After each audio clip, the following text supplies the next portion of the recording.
the stage is set for this to happen more. So another risk is that money might actually move away from good, efficient companies towards those that have government favoritism. Over time, it weakens the economy. We've seen that happen in China. There, the government owns big stakes in what it calls strategic industries: finance, energy, tech, manufacturing.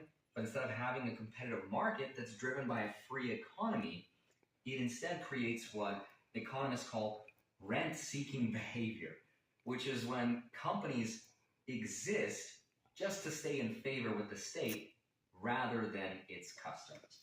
So what ends up happening then is, on one side, politically connected companies, they get all the cheap loans, all the tax breaks, and all the subsidies, right? And on the other hand, the independent companies, even the good creative ones, have a really hard time with money and approval, so they can't really compete.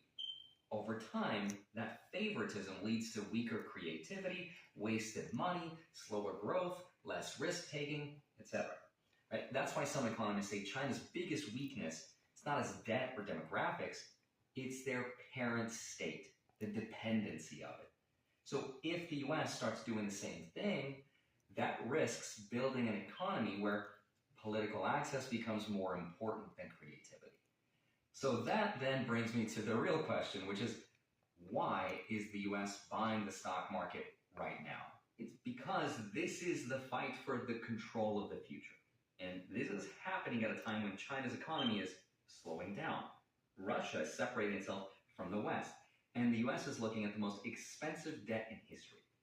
At the same time, the world is sort of splitting into two separate economies. One that's built around dollars, and the other one that's built around Chinese capital. Both sides are sort of racing to control the same stuff: energy, microchips, minerals, and the internet. Whoever controls that controls the future. Now, in this game that's being played, China's actually winning. Like, take rare earths, for example. China controls the refining, the processing, the export restrictions, and the licensing. That gives it the ability to say, if you press that reset button, no more rare earths for you, right? That means China controls the pricing power and the ability to weaponize its supply. And it's not just minerals, by the way. China also controls roughly 80% of solar panel production.